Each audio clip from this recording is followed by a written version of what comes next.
যুগ যুগ ধরে নবী রাসূল পয়গম্বর আলাইহিমুস সালাম দিগকে আমার আল্লাহ পাক দুনিয়ায় পাঠিয়েছেন। আল্লাহ পাকের অসংখ্য অগণিত নবী রাসূলকে দুনিয়ায় পাঠিয়েছেন। বিখ্যাত নবী ও রাসূলদের মধ্যে 25 জন নবী ও রাসূলের নাম আমার আল্লাহ কোরআন শরীফের মধ্যে লিপিবদ্ধ করে দিয়েছেন। আল্লাহ পাকের নবী রাসূলরা হাজার হাজার বছর আগে দুনিয়া এসেছিলেন, তারা দিনের দাওয়াত দিয়েছিলেন। আমার আল্লাহ যদি মনে করতেন অন্য কোন নবীর উম্মত করে আমাকে আপনাকে পাঠাতে পারতেন কি পারতেন না? আল্লাহ পাক রূহের জগতে আমার আপনার রূহগুলোকে বাছাই করে বাছাই করে বাছাই করে বাছাই করে আলাদা করে রেখেছিলেন। আমার হাবিব দয়ার নবীকে আমি আল্লাহ সব নবীর পরে পাঠাবো, আর এই সমস্ত রূহগুলো হবে আমার হাবিবের উম্মত। জোরে বলেন না, এটা আমাদের তাকদীর। সেই নবীর উম্মত হওয়ার সুবাদে, সেই নবীর উম্মত হওয়ার পরেও আমরা যদি জাহান্নাম থেকে বাঁচতে না পারি, সেই নবীর সঙ্গে সম্পর্ক করতে না পারি, সেই নবীর আদর্শিত হতে না পারি, এর থেকে হতভাগা পৃথিবীতে আল্লাহ আসমানের নিচে জমিনের উপর আর দ্বিতীয় কেউ হবে না। আল্লাহ বলছেন মুমিনদের কাছে আমার নবী তাদের নিজেদের থেকে ঘনিষ্ঠ। তাহলে সেই নবীকে সর্বাপেক্ষা শ্রদ্ধা, সম্মান, ভালোবাসা দরকার আছে না নেই? একদিকে যেমন ভালোবাসা, অপরদিকে তেমনি সম্মান, অপরদিকে তেমনি নবীর আদর্শ। পৃথিবীতে আমরা অনেককে আপন মনে করি না? একটা মানুষ জাতির জীবনে সব থেকে দামি সম্পর্ক দুটো সম্পর্ক। কটা? সব থেকে দামি সম্পর্ক দুটো। প্রেম ভালোবাসার সম্পর্কে মানুষ গলায় দড়ি দেয়, দেয় না? দিচ্ছে কি দেয় না? হ্যাঁ, বিষ খেয়ে মরে কি মরে না? অতএব স্বামী স্ত্রীর ভালোবাসা অনেক সময় বাবা মাকেও ছেলেরা খারাপ আচরণ করে, খারাপ চোখে দেখে, সংসার থেকে আলাদা হয়, বাবা মার হক বঞ্চিত করে কি করে না? অনেক সময় আজকে দুনিয়া আমরা কত সম্পর্কের প্রাধান্য দেই। পৃথিবীতে একটা মানুষের জীবনে সব থেকে খাঁটি সম্পর্ক, দামি সম্পর্ক দুটো সম্পর্ক, ওটা হলো আল্লাহ আর বান্দা, আর একটা হলো নবী আর উম্মত। একটা মানুষের জীবনে এই দুটো সম্পর্ক যদি ঠিক হয়ে যায়, ওই মানুষটা আল্লাহর জান্নাতের হকদার হয়ে যায়। যেটা বলুন। এবার আপনি আপনার বিবেককে জিজ্ঞাসা করুন তো, আপনার সঙ্গে আল্লাহর সম্পর্ক কতটুকু করতে পেরেছেন? আপনার সঙ্গে আমার নবীর সম্পর্ক কতটুকু হয়েছে? এটা কিন্তু বড় প্রশ্ন। কথা কি বুঝতে পারছেন নাকি? আলোচনা বুঝতে পারছেন? সম্মানিত ভাইরা, এই সম্পর্ক দুটো আমাদের ঘাটতি হয়ে গেছে। বাকি সব সম্পর্ক ঠিক রেখেছি। শ্বশুর বাড়ি গেলে মিষ্টি না নিয়ে গেলে মান সম্মান যাবে, ওটা ঠিক বোঝায় রাখি, ওটা ঠিক বোঝায়। কাছে টাকা নেই, বাড়িতে মেহমান আসলে টাকা ধার করে গোস্ত ভাত দেই, ওই সম্পর্কটা ঠিক প্রাধান্য দেই। আব্বাকে দেখি আর না দেখি, শ্বশুর শাশুড়ি আসলে কিছু ভালো মন্দ ব্যবস্থা করতে হবে।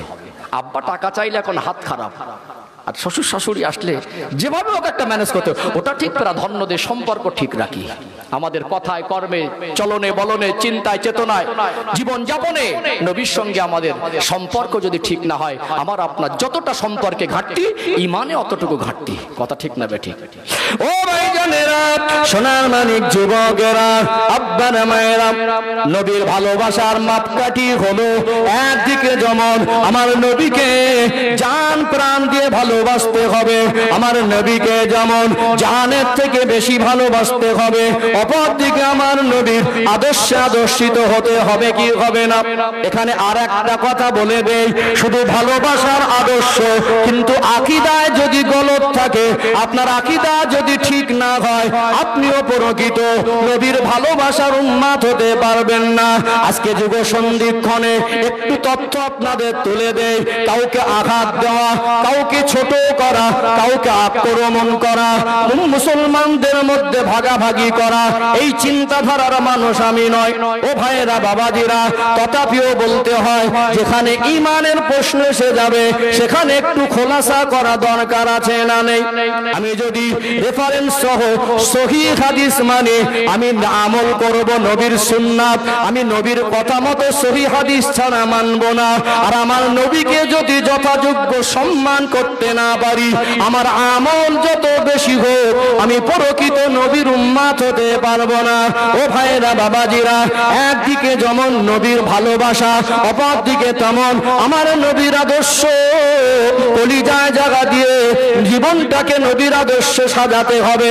ঠিক তেমনি আমার আল্লাহ যেমন আমার নবীকে সম্মান মাকাম মর্যাদা দিয়েছে, সেই সম্মান মাকাম মর্যাদার প্রতি যদি আপনার সম্মান মাকাম মর্যাদার প্রতি যদি সেই শ্রদ্ধা ভক্তি ঠিক মতো খেয়াল করে না করতে পারেন, আপনারও ঈমান পরিপূর্ণ হবে না। হবে কি? এখানে দুটো পয়েন্ট ক্লিয়ার আসবে আর একটা সূক্ষ্ম পয়েন্ট আসবে ইনশাআল্লাহ।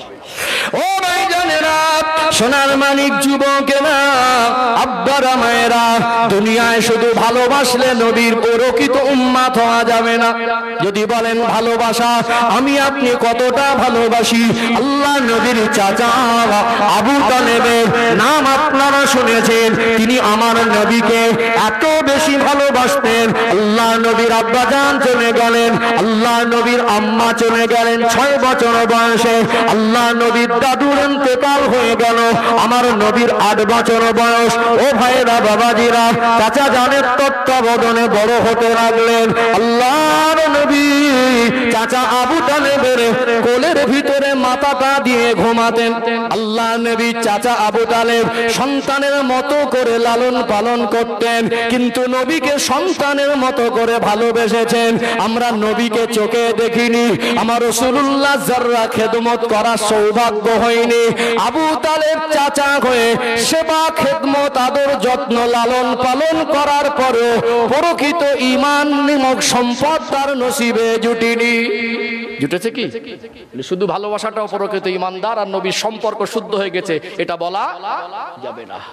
ও ভাইজানেরা, সোনার মানিক যুবকেরা, আব্বারা মায়েরা, শুধু রবিউল আউয়াল মাস আসলে একদিন রাস্তায় বেরিয়ে যাব, চাঁদা তুলে বছরে একবার জলসা দেব, নবী দিবসে বিরিয়ানি দিয়ে দেব, সারা এলাকায় লাইট প্যান্ডেল মাইকিং করে দেব, ভীষণ বড় জলসা দিয়ে দেব। আল্লাহ নবীর সুন্নাত যদি আমালে জিন্দেগিতে না থাকে, দুদিন পরে মদের আসরে, দুদিন পরে গাঁজা না খেলে দিন পার হয় না, হারাম হালালের বাদ বিচার নেই, ক্ষমতার বলে জুলুম অত্যাচার করে। এই রকম মানুষ যতই বলে নবীর ভালোবাসি, আমার নবীর আদর্শ যদি তার ভিতরে না থাকে, ওই ভালোবাসার দাবি দিয়ে প্রকৃত নবীর ভালোবাসা অর্জন করাও সম্ভব নয়। সম্ভব কি? অর্জন করাও সম্ভব নয়। এই দুটো জিনিস আমাদের ভিতরে আছে, আছে না? মুখে বলি, মুখে বলি ভালোবাসি, আর মুখে বলি সহিহ হাদিস ছাড়া মানবো না, কিন্তু নবীকে সম্মান করতে পারি না। আলহামদুলিল্লাহ, নবীর চাচা কলেমা না পড়লে আমরা তো কলেমা পড়ে ঈমান নামক সম্পদটা হাসিল করেছি। এই ঈমানটা তখনই পরিপূর্ণতা পাবে, আমরা তখনই আল্লাহর কাছে প্রিয় হব, আমরা তখনই জাহান্নাম থেকে বাঁচতে পারবো। আল্লাহ এবং রাসূলের কাছে আত্মসমর্পণ করে দিতে হবে। আমরা হলাম মুসলমান, আমরা হলাম মুসলমান, আমরা হলাম ঈমানদার। এর একটা অর্থই হলো আত্মসমর্পণকারী। আমি যখন ঈমান গ্রহণ করেছি, আমি যখন রবকে আল্লাহকে আল্লাহ বলে স্বীকার করেছি, আমি যখন আমার প্রিয় হাবিবকে হাবিব বলে নবী বলে মেনেছি, আমি আমার আর ব্যক্তিগত মতে চলতে পারবো না। নিজেকে আল্লাহ এবং রাসূলের কাছে আত্মসমর্পণ করে দিতে হবে, সেই মোতাবেক জীবন যাপন করতে হবে, তবে আল্লাহ এবং রাসূলের সঙ্গে সম্পর্ক শুদ্ধ হবে। কথা ঠিক না বেঠিক? ও ভাইজানেরা, সোনার মানিক যুবকেরা, আব্বারা মায়েরা, লাস্ট পয়েন্ট একটু সূক্ষ্ম পয়েন্ট তুলে ধরছি। আপনি যতই হাদিস মানেন, হয়তোবা 5 ওয়াক্ত নামাজ পড়েন, হয়তোবা লম্বা জামা পড়েন, হয়তোবা আপনি হারামটাকে বর্জন করেছেন, আপনার জীবনে আপনি সম্পূর্ণ গোনাহ থেকে যদি জীবনটা বর্জন করে গোনাহ থেকে পবিত্র করে নিয়ে যদি আপনি সহিহ হাদিসের পুঙ্খানুপুঙ্খানু আমল করেও যদি আমার নবীকে যথাযোগ্য সম্মান করতে না পারেন, ওটাও প্রকৃত নবীর উম্মত বলে আল্লাহর কাছে গণ্য হবে না। আজকে একটা উদাহরণ দিলে আপনারা বুঝতে পারবেন।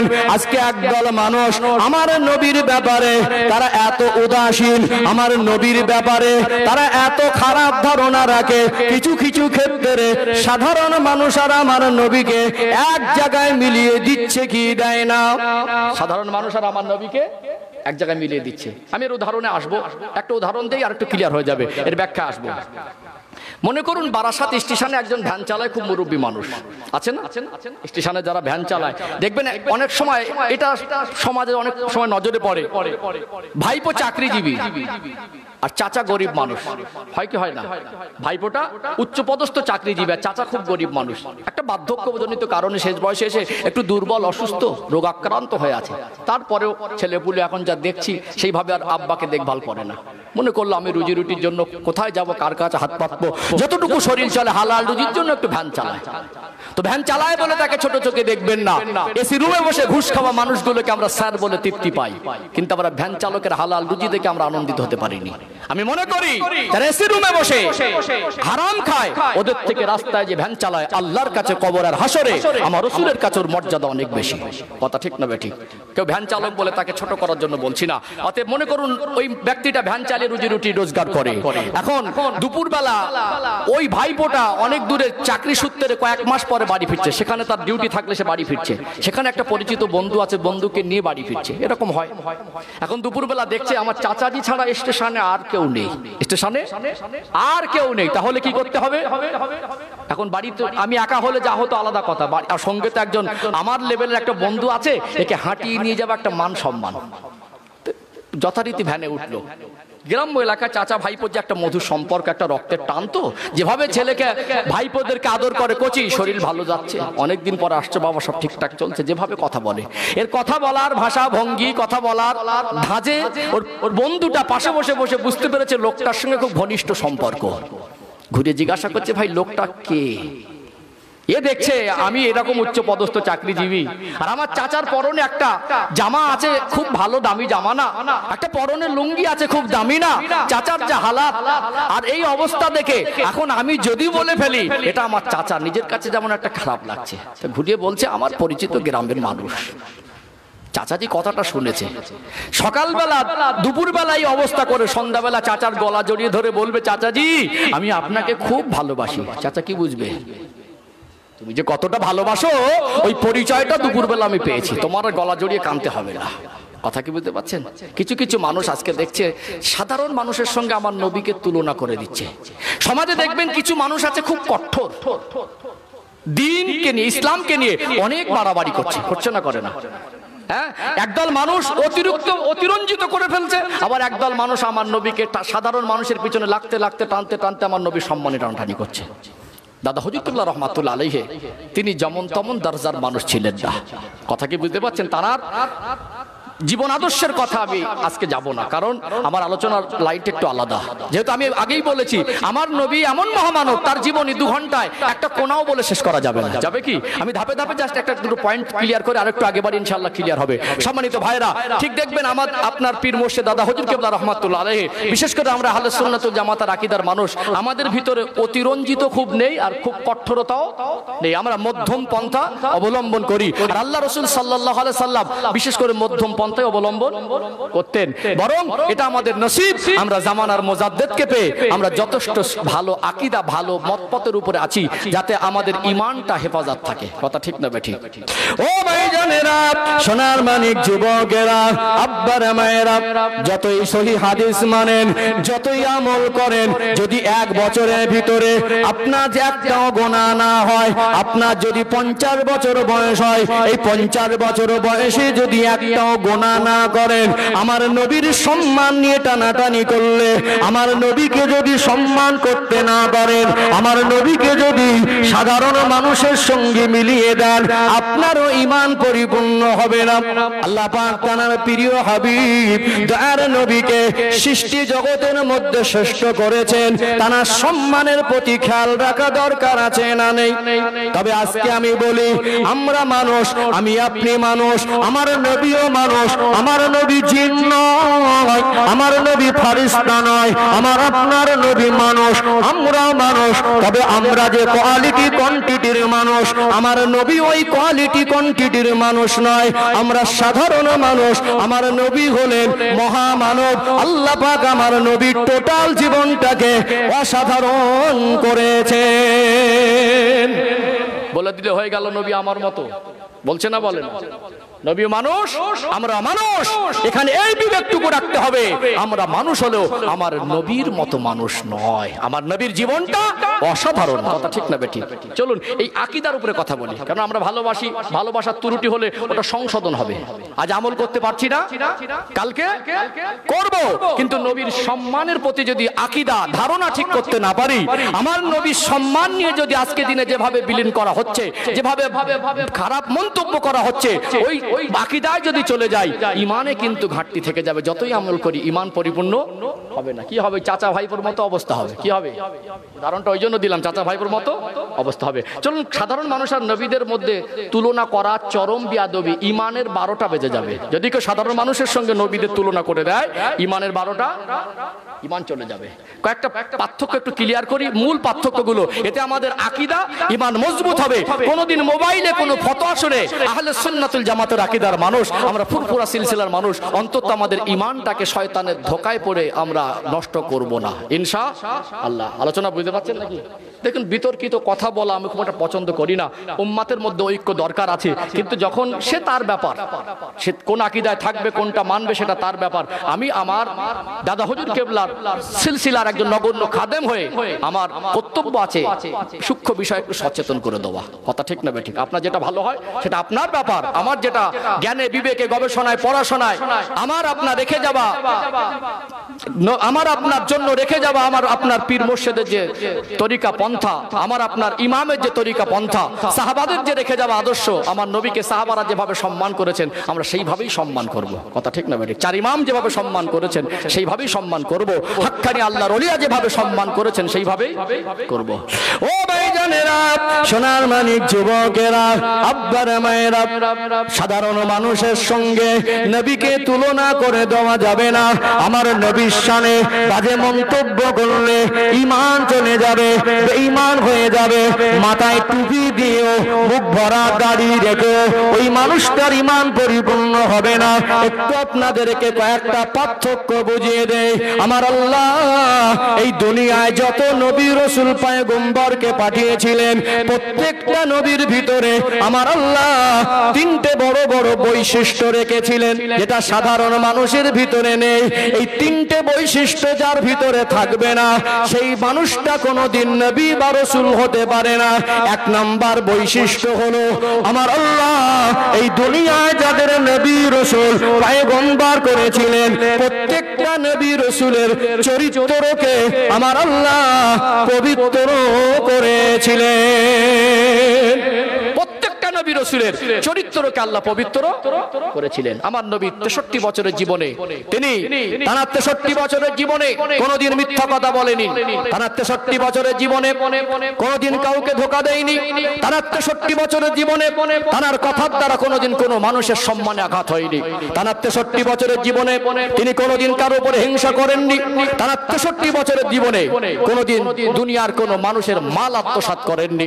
সর্বকালের সর্বযুগের সর্বশ্রেষ্ঠ মহামানব সেই প্রিয় হাবিবের চরিত্রের সার্টিফিকেট আল্লাহ পাক কোরআন শরীফে দিচ্ছেন।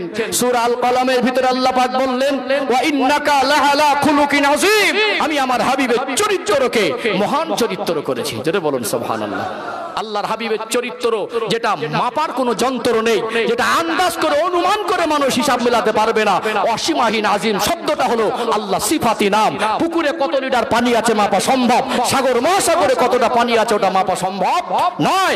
আজিম শব্দটা তখনই ব্যবহার হয় যেটা সীমানার বাইরে, মানুষের চিন্তার বাইরে, মানুষের হিসাবের বাইরে, যেটা হিসাব করে মেলানো সম্ভব নয়। আল্লাহর হাবিবের চরিত্র সার্টিফিকেট আল্লাহ পাক স্বয়ং কোরআন শরীফে দিয়েছেন। জোরে বলুন সুবহানাল্লাহ। দুনিয়ায় যত নবী এসেছিলেন, কোন নবী রাসূল ছোট থেকে মিথ্যাও বলেননি, গালিও দেয়নি। আমি আপনি এখানে যত মানুষ আসি বলতে পারবো জীবনে গালি দেয়নি। এখানে একটা যুক্তি আছে। আমরা সাধারণভাবে বড় হয়েছি তো, নবীদের জীবনটা যদি সাধারণ মানুষের মতো ওইভাবে বড় হতো, যখন একটা সময় এসে আল্লাহ তাদের নবুয়াত দিতেন, যখন তারা গিয়ে কওমের মানুষকে বলবে আল্লাহ পাক আমাকে নবুয়াত দিয়েছে, তোমরা আমাকে নবী বলে মানো, কিছু সমাজের রকচটা দেড় বেটারি মার্কা মানুষ আছে, ওরা বলে ফেলবে তুই তো গালাগালি দিতিস, নবী হলি কবে? বলবে না? এই জন্য আমার আল্লাহ পৃথিবীতে যত নবী রাসূলকে পাঠিয়েছিলেন, প্রত্যেকটা নবী রাসূলের জীবন একটা বৈশিষ্ট্য ছিল, তারা ছোট থেকে কোনোদিন তাদের দ্বারা সমাজের কোনো মানুষের ক্ষতি হয়নি। জোরে বলুন সুবহানাল্লাহ। দিনে গালাগালি না দিলে দিন পার হয় না। ও বলছে নবী আমাদের মতো মানুষ। কথা কি বুঝতে পারছেন? গালাগালি আছে না? আছে না? কিছু মুরব্বী আছে দাঁত পড়ে গেছে, গালাগালির জোর কমিনি, মাঝে মাঝে দাঁত খেচে খেচে গালাগালি, টাটকা গালাগালি। সমাজে কিছু যুবক ছেলে আছে দেখবেন, ছেলেগুলোর লেবাস পোশাক চাল চলন দেখে মনে হয় খুব ভদ্র ছেলে, ভালো সম্ভ্রান্ত পরিবারের ছেলে, হঠাৎ রেগে যায় ও গালাগালি, সে বাংলার কোনো ডিকশনারিতে পাবেন না, শয়তানও লজ্জা পাবে, মারাত্মক গালাগালি।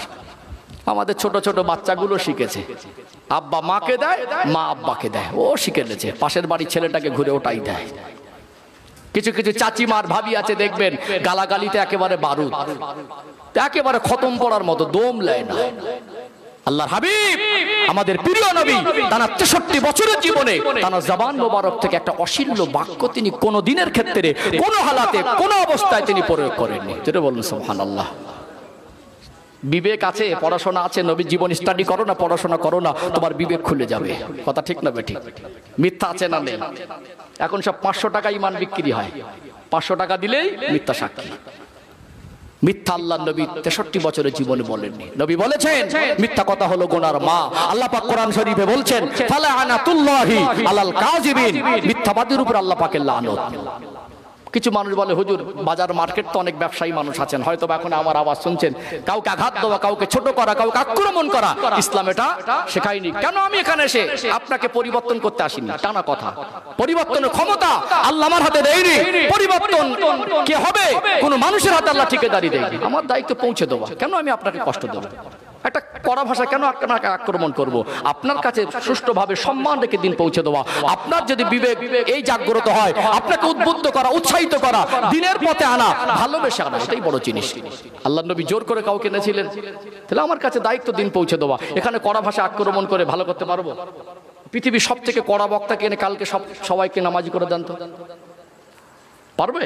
তাহলে আপনার পরিবর্তনের ঠিকাদার আমি না, আমার দায়িত্ব পৌঁছে দেওয়া। আপনার পরিবর্তনটা আপনাকে হতে হবে। সম্মানিত ভাইরা, যে কথা বলছিলাম, এই জন্য আঘাত দেওয়া উদ্দেশ্য নয়। এখানে অনেক মানুষ বলেন ব্যবসা করছি, বরকত হয় না। যখনই আপনি ব্যবসার মধ্যে মিথ্যার আশ্রয় নেবেন, ফালানাতুল্লাহি আলাল কাযিবিন, আপনার উপর আল্লাহ লানত হবে, বরকতটা পাবেন কোথায়? যারা এই সবজি চাষ করে, সবজি চাষের ক্ষেত্রে কি হয়, কিছু কিছু সাইড কথা, আদর্শের কথা বলছে, অসুবিধা হচ্ছে নাকি? সাথে কিছু শিক্ষণীয় কথাও বলা দরকার আছে না নেই? আমি চাইলে একেবারে শুধু ঘটনা বলে বলে যেতে পারতাম, কারণ এখানে তো ঘটনা বলাটা উদ্দেশ্য না, আমাদের জীবনের কিছু পরিবর্তনের সবক নেওয়া দরকার। তো কি হয়, আপনাদের এই এলাকাটা বেশ সবজি চাষ হয়, সবজি চাষ হয়। এখন সবজি পটল বলেন, বাঁধাকপি বলেন, ফুলকপি বলেন, বা অন্য কোনো সবজি বলেন, পাইকারি বিক্রি হয়। উপরের যে লেভেলটা খুব ভালো ভালো ফ্রেশ মাল দেওয়া থাকে।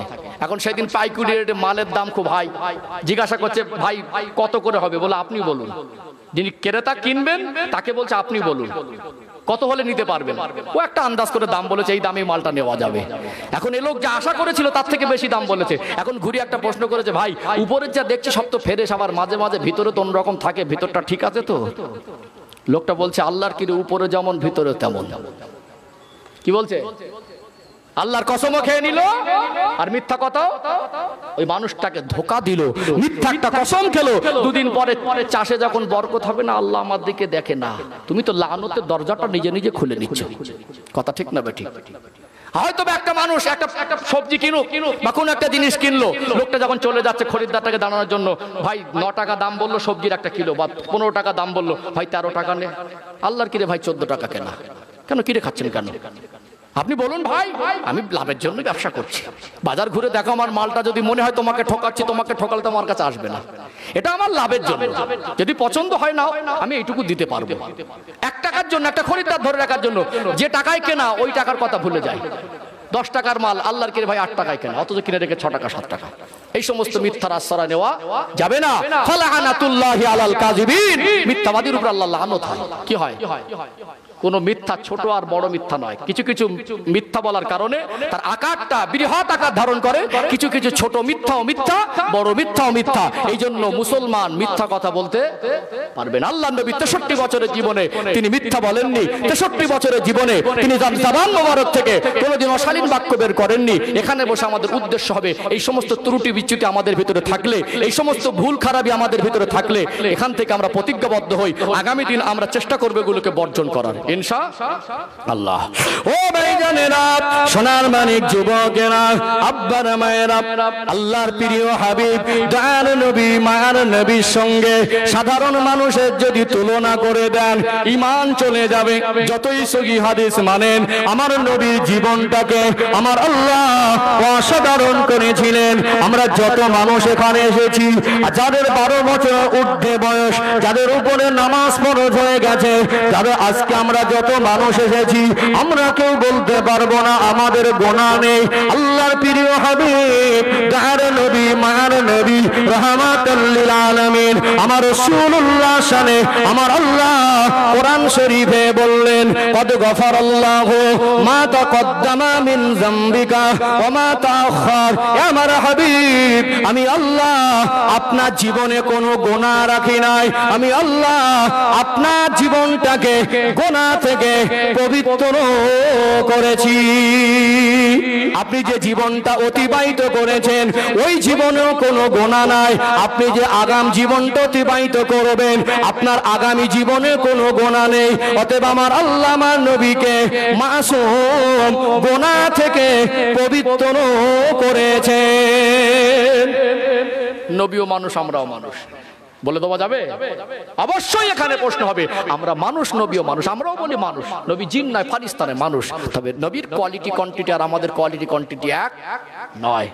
ও ভাইজানেরা, সোনার মানিক যুবকেরা, আব্বারা মায়েরা, ওয়াসিল লাইন ভুলে যায়নি, আল্লাহ আমার স্মৃতি ঠিক রেখেছে। বলছিলাম প্রত্যেকটা নবীর ভিতরে আল্লাহ পাক 3টে বড় বড় বৈশিষ্ট্য দেন। যাদের ভিতরে ওই বৈশিষ্ট্য থাকবে না তারা নবী বা রাসূল হতে পারবেন না। 1 নম্বর বৈশিষ্ট্য, নবীদের চরিত্র হয় পবিত্র। 2 নম্বর বৈশিষ্ট্য, আল্লাহ পাক জানাকে নবী করবেন, আল্লাহ পাক জানাকে রাসূল করবেন, ওই মানুষটার উপরে আল্লাহর ওহী নাজিল হবে। আমরা সাধারণ মানুষ, আল্লাহর সঙ্গে আমাদের কোনো যোগাযোগ ডাইরেক্ট নেই। যাদেরকে আল্লাহ নবী রাসূল করেছেন আল্লাহ পাক তাদের সঙ্গে যোগাযোগ রাখেন, নবীদের উপরে ওহী নাজিল হয়। আল্লাহ পাকের অসংখ্য অগণিত ফেরেশতা আছে। আল্লাহ পাকের কোটি কোটি ফেরেশতার ভিতরে 4 জন ফেরেশতাকে প্রধান ফেরেশতা হিসেবে সৃষ্টি করেছেন। এই 4 জনের অন্যতম একজন হলেন হযরত জিবরাইল আমিন আলাইহিস সালাম। আল্লাহ পাক তাকে সৃষ্টি করেছেন এই জন্য, এই কারণে আল্লাহ পাক প্রয়োজন অনুযায়ী তাকে নবীদের কাছে প্রেরণ করতেন। আল্লাহর তরফ থেকে কোনো ওহী বা সংবাদ নিয়ে আল্লাহ তাকে পাঠাতেন। আল্লাহ পাক বার্তার বাহক হিসাবে, মাধ্যম হিসাবে আমার আল্লাহ জিবরাইল আমিন আলাইহিস সালামকে পাঠাতেন। এই জন্য যারা নবী বা রাসূল হবেন তাদের উপরে ওহী আসবে কি আসবে না, এই জ্ঞান কাণ্ডটুকু থাকা দরকার। সাধারণ মানুষের কাছে ওহী আসে না। আমার নবী শুধু নয়, প্রত্যেকটা নবীর কাছে ওহী এসেছিল। আমার আল্লাহ আমার রাসূলের কাছে তার ফেরেশতা হযরত জিবরাইল আমিন আলাইহিস সালামকে কম বেশি 24,000 বারের মতো পাঠিয়েছিলেন। জোরে বলুন সুবহানাল্লাহ। পার্থক্য বুঝতে পারছেন? পার্থক্য আরেকটু ক্লিয়ার করি ইনশাআল্লাহ। সম্মানিত ভাইরা, 3 নাম্বার যেটা বৈশিষ্ট্য, আল্লাহ পাক নবীদের ভিতরে মুজিজা দেন। কি দেন? একটা হলো মুজিজা, যেটা অলৌকিক ঘটনা নবীদের দ্বারা আল্লাহ পাক ঘটান প্রয়োজন অনুযায়ী। আল্লাহ যখন মন করেন, যখন তার উম্মত কোন কঠিন পরিস্থিতিতে নবীকে পরীক্ষায় ফেলেছেন, আল্লাহ পাক নিদর্শন হিসাবে ওই নবীদের মাধ্যম থেকে এমন অলৌকিক কিছু আল্লাহ ঘটিয়েছেন যেটা জাদুর কোনো মন্ত্র নয়। নবীদের জীবন আদর্শ থেকে, নবীদের মাধ্যম থেকে অলৌকিক কিছু ঘটনা এটা আল্লাহই ঘটিয়ে থাকেন। এটাকে শরীয়তের পরিভাষায় মুজিজা বলা হয়। কথা ঠিক না বেঠিক? আল্লাহ পাক কোন নবীকে দুটো চারটে ছটা মুজিজা দিলেন। আমার আল্লাহ আমার আপনার দয়ার নবী মায়ের নবীকে এত বেশি ভালোবাসেন, এত বেশি মহব্বত করেন। আল্লাহ নবী শানে হযরত ইমাম বাইহাকি হুজুর বলছেন, আমার রাসূলকে আমার আল্লাহ 1000-এর মতো মুজিজা দিয়েছিলেন। কোন কোন কিতাবের মুসান্নিফ লিখছেন কোন নবীকে আল্লাহ দুটো চারটে 10টা মুজিজা দিলেন।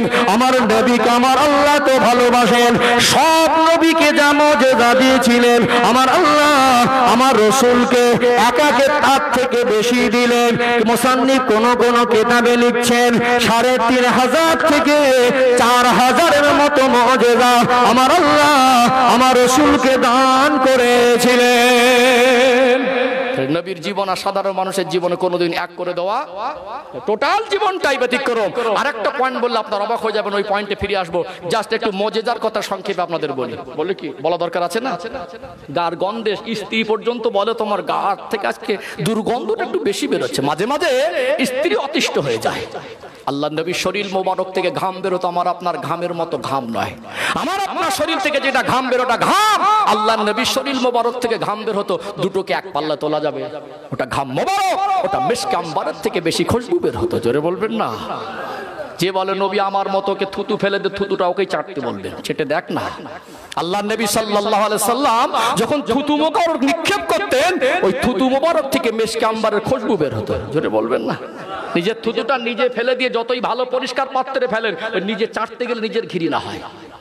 আল্লাহ নবী হেঁটে যেতেন, সাহাবারা কিছুক্ষণ পরে রাস্তা দিয়ে হাঁটলে বুঝতে পেরে যেতেন দয়ার নবী এই রাস্তা থেকে হয়তো বা কিছুক্ষণ আগে হেঁটে গেছেন। যেহেতু নবী যে রাস্তা দিয়ে হেঁটে যেতেন, ওই রাস্তাতে আল্লাহ খুশবু জারি করে দিতেন। জোরে বলবেন না?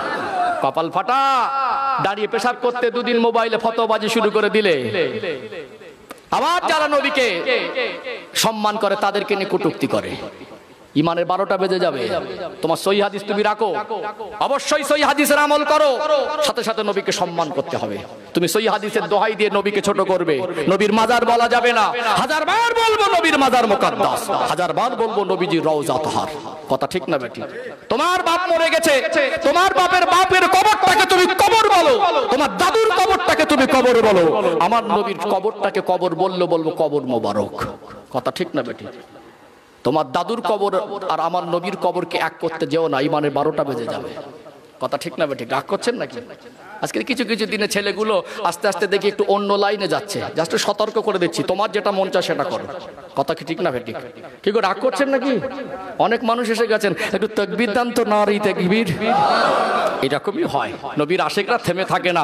যত দিন যাচ্ছে এই নবী দিবসগুলো একটু বর্ষার দিকে এসে যাচ্ছে। আরবি মাসের সঙ্গে বাংলা মাস তো মিলে চলে না, একটু আগে আসে। কথা ঠিক না বেটি? আলহামদুলিল্লাহ, আমি ভাবছিলাম এবছরে বর্ষাকাল কি হয়। নবী দিবসের 30 রবিউল আউয়াল মাসের 30 তারিখ পর্যন্ত একদিন খালি নেই। এটা আমার নিজের পার্সোনাল অভিজ্ঞতা বলছি, যে বর্ষার ভয় নবীর আশিকরা করে না। বৃষ্টি হচ্ছিল, অনেকে মন ভেঙে গিয়েছিল যে কি হবে। নবীর আলোচনা, আল্লাহ নিজেই বলেছেন রাফা'না লাকা যিকরাক, হাবিবের আলোচনার মজলিস আল্লাহ একটা ব্যবস্থা করে দেবেন। দিয়েছেন না দেননি? খুশি তো? একটু খুশি মনে তাকবীর দেন না, নারী তাকবীর। আর একটু জোরে জোরে হয় না নারী তাকবীর? সিলসিলায়ে হক মুজাদ্দিদে জামা আহলে সুন্নাত ওয়াল জামাআত সহায় গ্রামবাসী বৃন্দ, নারী তাকবীর। ও ভাইজানেরা, সোনার মানিক যুবকেরা, আব্বারা মায়েরা, আল্লাহ পাক আমার নবীর জীবনে যদি 3.5 থেকে 4000-এর মতো মুজিজা দেয়, এই মুজিজাগুলো সবটা আমার জানা নাই। এই মুজিজা বলে কি একদিন 2 দিনে শেষ করা যাবে? আল্লাহ পাক আমার প্রিয় হাবিবের আঙ্গুলের ইশারায় আসমানের চাঁদটাকে যেমন দ্বিখণ্ডিত করে দিয়েছেন, আমার নবী হাত মোবারক তুলে দোয়া করেছেন, আমার আল্লাহ ডুবন্ত সূর্যটাকে আবার পুনরায় উদয় করে দিয়েছেন। জোরে বলুন সুবহানাল্লাহ। আমার নবীর হাতে ছোঁয়াতে কি বরকত ছিল।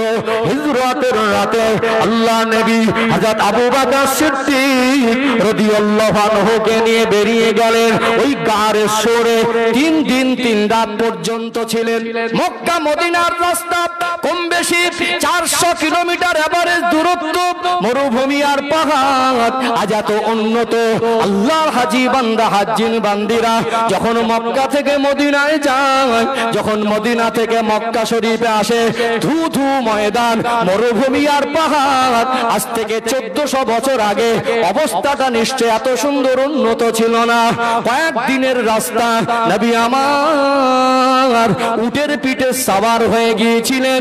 ওই উটটার নাম হলো কাসওয়া। যেহেতু উট তো ঘোড়ার মতো দ্রুত গতিতে যায় না, মরুভূমি আর পাহাড়ি এলাকা, আমি হিজরতের ঘটনা বললে পুঙ্খানুরূপে বিস্তারিত বলতে পারতাম। আল্লাহর নবীর হাতের ছোঁয়ার বরকতের একটা নমুনা তুলে ধরছি।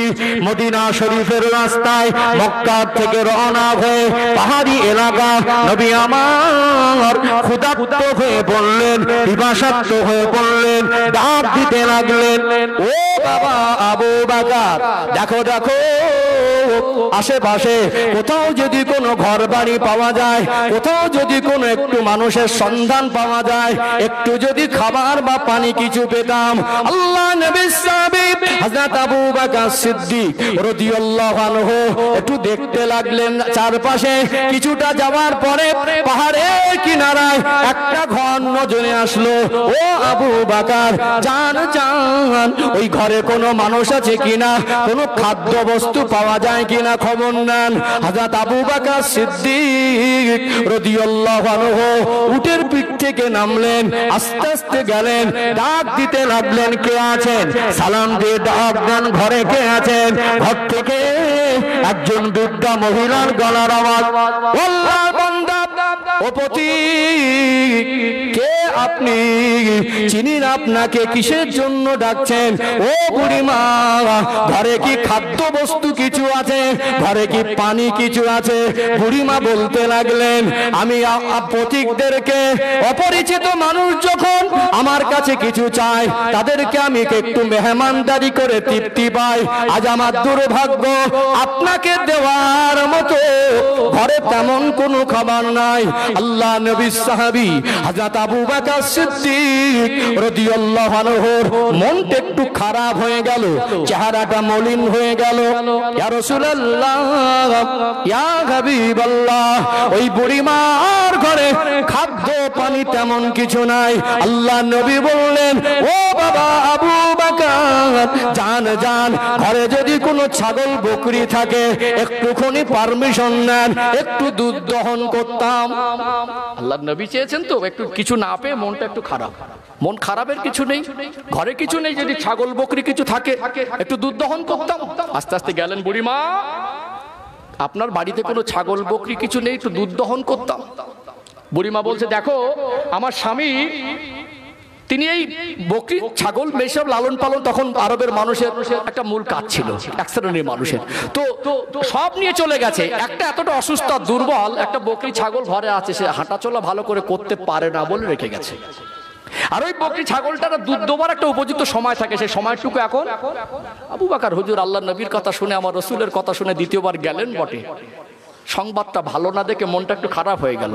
একটু মন খারাপ করে আস্তে আস্তে, হুজুর একটা বকরি ছাগল আছে, ওই ছাগলটা এতটা অসুস্থ দুর্বল, হাঁটতে পারে না বলো না, স্বামী খেতে নিয়ে যায়নি, আর এখন দুধ দহন করার উপযুক্ত সময় নয়। আল্লাহ নবী বলেন, আবু বকর গিয়ে বলেন, যদি পুরি অনুমতি দেয় ওই বকরি থেকেই দুধ দহন করব। জোরে বলবেন না? আল্লাহ নবী সাহাবী হযরত আবু বকর সিদ্দিক রাদিয়াল্লাহু আনহু আবার আস্তে আস্তে গেলেন, ও মা, বুড়ি মা, আপনি যদি একটু অনুমতি দিতেন, আপনি যদি একটু ইজাজত দিতেন, ওই বকরি ছাগল থেকে দুধ দহন করতাম। বুড়ি মা বলে, তুমি কি বলছো? ওই বকরি থেকে দুধ দহন করা সম্ভব নয়।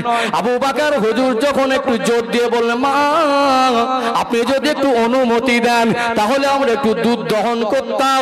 বুড়িমা একটা পর্যায়ে একটা হালাতে এসে বললেন, যদি আমার কথা বিশ্বাস না হয়, কেমন দুধ দহন করতে পারো?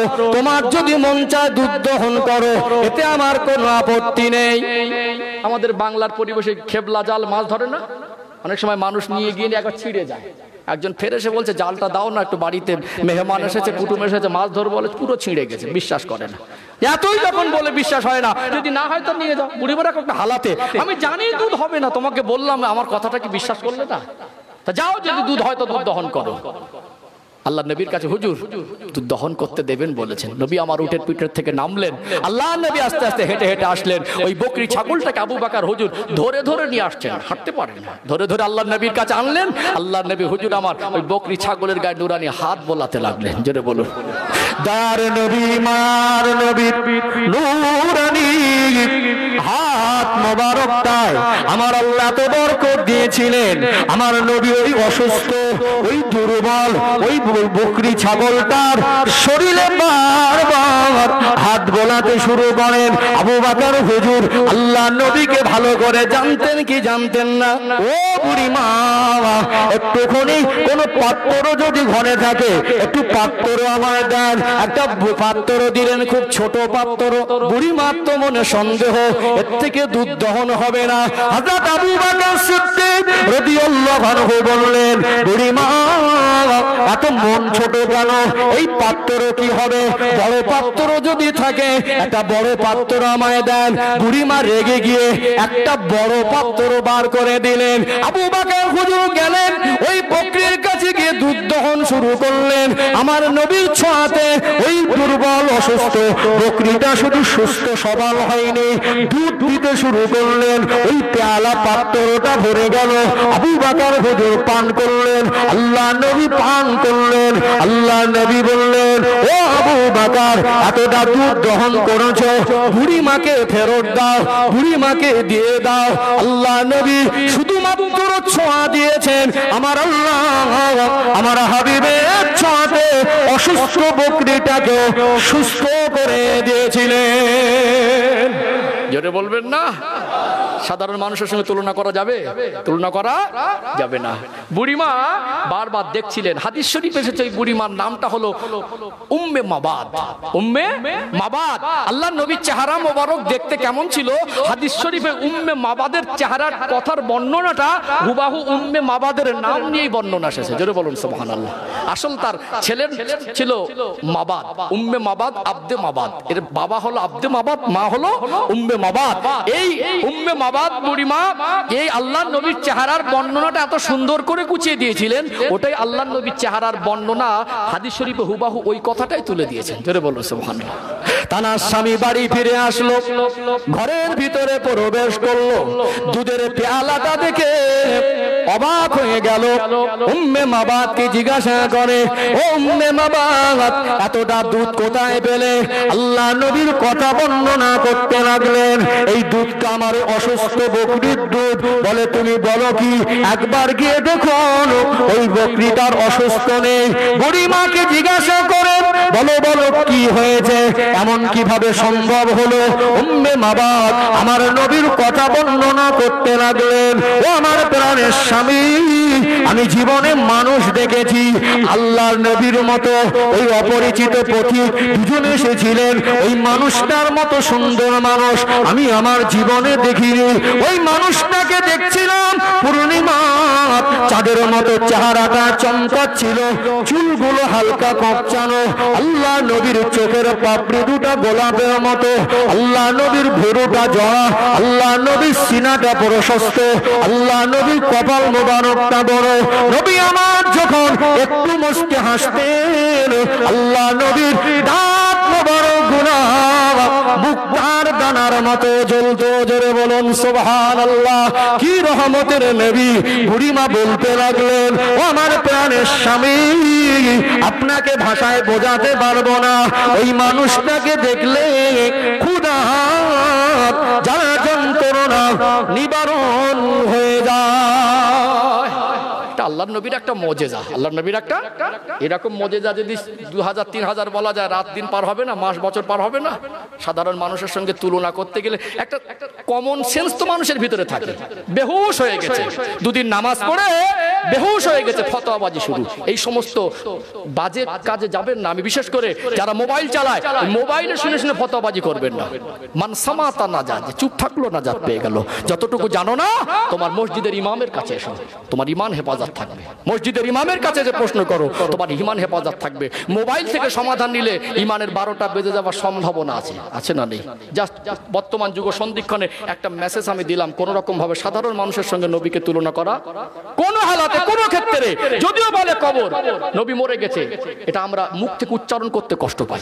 কথা ঠিক না বেঠিক? নবী রফাত হয়েছে, আমার নবী যে হালাতে রয়েছেন কবর মাজার মুকাদ্দাসে, আমার নবীর ইন্তেকাল যে হালাতে হয়েছে, সাধারণ মানুষের সঙ্গে তুলনা করা যাবে না। তোমার বাপ কবরে মরে পচে গেছে, কবরে মরে, একটা পুরনো কবর খুঁড়তে গিয়ে অনেক সময় আন্দাজ মিস্টেক হয়, খুঁড়তে গিয়ে অনেক সময় কবর খুঁড়তে গিয়ে হাড়গোড় পাওয়া যায়। এর থেকে মানুষের ধারণা ওই মানুষটা মরে গিয়ে দাফন করা হয়েছিল, কবরস্থ করা হয়েছিল কয়েক বছর আগে, ওই মানুষটা মরে পচে গেছে। তোমার বাপ মরে পচে যেতে পারে, আমার নবীর লাশ মোবারক, কোন নবীর লাশ মোবারক দুনিয়ার মাটি খেতে পারবে না। ইন্নাল্লাহা হাররামা আলাল আরদি আন তাকুলা আজসাদাল আমবিয়া। আল্লাহ নবী বলছেন যে নিশ্চয় আমার আল্লাহ জমিনের মাটির জন্য নবী আলাইহিমুস সালামদের লাশকে খাওয়া আমার আল্লাহ হারাম ঘোষণা করেছেন। যেটা বলুন সুবহানাল্লাহ। এটা আমাদের ঈমান, এটা আমাদের আকীদা। আমরা হানাফি মাযহাবের মানুষ, আহলুস সুন্নাত ওয়াল জামাতের আকীদার মানুষ। আল্লাহ পাক যদি অসংখ্য গণিত নবী রাসূলকে পাঠান, গোটা বিশ্বের কোনায় কোনায় যেখানেই নবী রাসূলদের মাজার মুকাদ্দাস আছে, প্রত্যেকটা নবী রাসূলকে আল্লাহ পাক মাজার মুকাদ্দাসে, আল্লাহ পাক কবর জগতে জীবিত জিন্দা হালাতে রেখেছেন। জোরে বলুন সুবহানাল্লাহ। একটু তথ্য দেই, মেরাজের সময় আল্লাহর নবী ওই বাইতুল মুকাদ্দাসে, প্যালেস্তাইনের যে মসজিদ, মসজিদ আকসায় গিয়ে সমস্ত নবীদের নিয়ে নামাজ পড়েছিলেন না পড়েননি? তোমার বাপের মতো যদি কবরে মরে পচে থাকতো, নামাজটা কাদের নিয়ে পড়লো? নবীদের জীবনের একটা স্পেশালিটি আছে, নবীদেরকে নিয়ে ইমামতি করলেন মসজিদে আকসায়। আসমান একটা করে টপকাচ্ছেন, নবীদের সঙ্গে দেখা হয়েছে না হয়নি? জোরে বলবেন না? আল্লাহ পাক চাইলে কোন নবীকে আল্লাহ পাক একটা মুহূর্তের মধ্যে আরেকটা জায়গায় পৌঁছে দিতে পারেন। জোরে বলুন সুবহানাল্লাহ। নবী তো দূরের কথা, সাহাবাদের শানে আল্লাহ কোরআন শরীফের আয়াত নাজিল করে বললেন, ওয়ালা তাকুলু লিমা ইউকতালু ফি সাবিলিল্লাহি আমওয়াত। আমি আল্লাহ ঘোষণা দিলাম, যারা আমি আল্লাহর রাস্তায় জান কুরবান করে শহীদ হয়েছে, ওদেরকে তোমরা মরা বলো না, বাল আহইয়া। আমি আল্লাহ ঘোষণা দিচ্ছি ওরা জীবিত। তোমরা তোমার বাপকে মরা বলতে পারো, আমার নবী হায়াতুন নবী, আমার নবী রফাত হয়েছে, ইন্তেকাল হয়েছে, তবে সাধারণ মানুষের মতো তুলনা করে ওই চোখে আমরা দেখি না। আমার নবীকে আল্লাহ পাক কবরে জীবিত জিন্দা হালাতে রেখেছেন। জোরে বলুন সুবহানাল্লাহ। কবরের জগৎ আল্লাহ জীবিত রেখেছেন। অতএব আমার নবী, আজকে দিনে ওই নবীকে হাজির নাজির একটা ব্যাপার আছে না? আছে না? দাদা হুজুর কেবলা রহমাতুল্লাহ আলাইহির আকীদা আমরা বেশি ফলো করি, করি কি করি না? তিনি হানাফি মাযহাবের একটা মানুষ ছিলেন। হানাফি মাযহাবের মধ্যেও একটা পার্থক্য এসে গেছে। তোমার সঙ্গে বিতর্কে যাব না, তুমি নবীকে হাজির নাজির মানো, আমরা নবীকে হাজির নাজির মানি না। আল্লাহ চাইলে আমার নবীকে যে কোনো মুহূর্তে, যে কোনো হালাতে কোথাও আল্লাহ হাজির করাতে পারেন। কথা ঠিক না বেঠিক? সর্ব হালাতে, সর্বদা, সব জায়গায় আল্লাহ হাজির নাজির, নবী হাজির নাজির নয়। কিন্তু আল্লাহ চাইলে নবীকে, আমার রাসূলকে যে কোনো হালাতে যেখানে হাজির করতে পারেন। হানাফি মাযহাবের দাবি করে একদল মানুষ বলছে হাজির নাজির, এটা অতিরিক্ত বাড়াবাড়ি, এটা অতিরিক্ত বাড়াবাড়ি। কথা ঠিক না বেঠিক?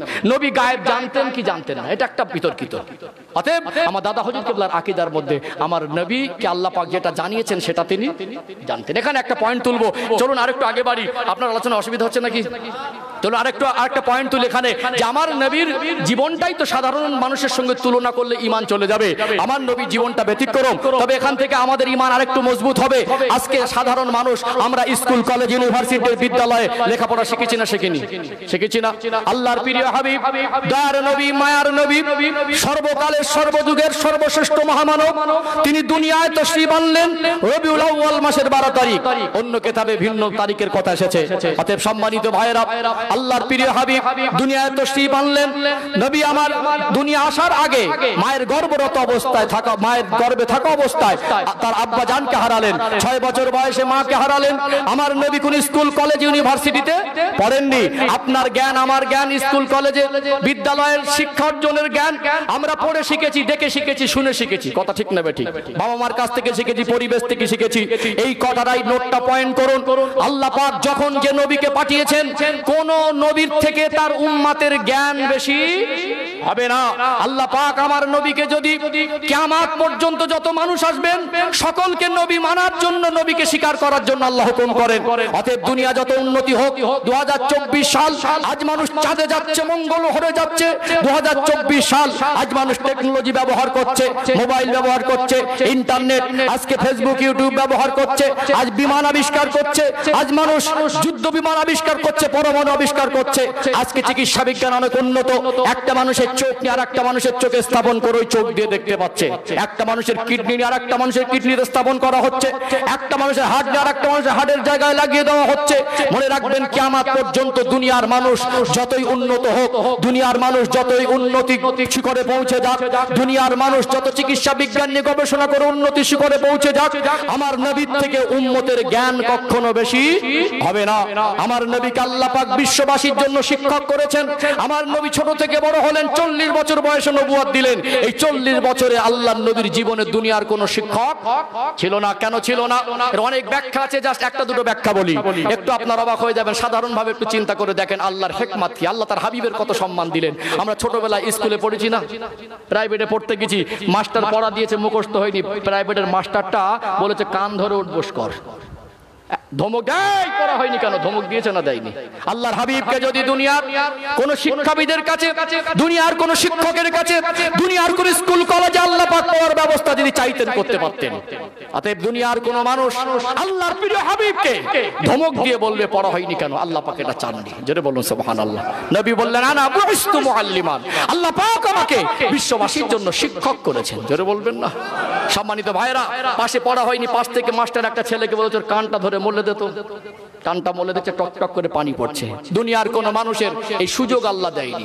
আমার হাবিব, দুনিয়ার কোন মানুষ তাকে ধমক দেবে না। সেই রকম আচরণ নিয়ে আমার হাবিব বড় হয়নি। আমার হাবিব পৃথিবীর মানুষের শিক্ষক হবে। যেটা বলবেন না, অবাক হয়ে যাবেন আরো অসাধারণ কিছু কথা বললে।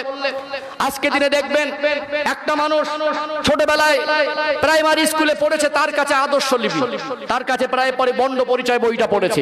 আজকে এই ছেলেটা সুপ্রিম কোর্টের বিচারপতি হতে পারে কি পারে না?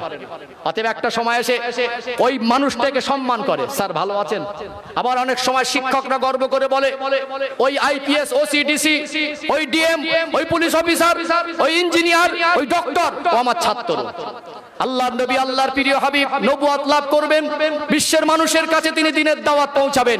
একটা সময় তার সুগান আর সুখ্যাতি মানুষের কাছে ছড়িয়ে পড়বে। আল্লাহ পাক তার জীবনে যা সুনাম দিয়েছেন, খ্যাতি দিয়েছেন, সম্মান দিয়েছেন, এর আগেও ছিল, পরেও আছে। জোরে বলুন সুবহানাল্লাহ। অতএব আমার নবীকে আল্লাহ না বানালে কিছুই বানাতেন না। সম্মানিত ভাইরা, অতএব সেই নবীকে নিয়ে কোন মানুষ শিক্ষাবিদ স্কুল কলেজ ইউনিভার্সিটিতে যদি পড়তো, কেউ গর্ব করে বলতো এটা আমার ছাত্র। আল্লাহ পাক পৃথিবীর কোন শিক্ষাগুরু, শিক্ষাবিদ, পৃথিবীর কোন স্কুল কলেজে শিক্ষক, মাস্টার, দুনিয়ার কোন মানুষকে এই কথাটা বলার সুযোগ দেয়নি। আল্লাহর নবী পৃথিবীর সেরা দার্শনিক, সর্বকালের সর্বযুগের সর্বশ্রেষ্ঠ মহামানব, পৃথিবীর সেরা বৈজ্ঞানিক, সর্বকালের সর্বযুগের সর্বশ্রেষ্ঠ মহামানব, পৃথিবীর সেরা রাষ্ট্রনীতি, পৃথিবীর সেরা রাষ্ট্রনায়ক, পৃথিবীর সেরা অর্থনীতিবিদ। আল্লাহর নবী মাত্র 23 বছর খেদমত করেছেন।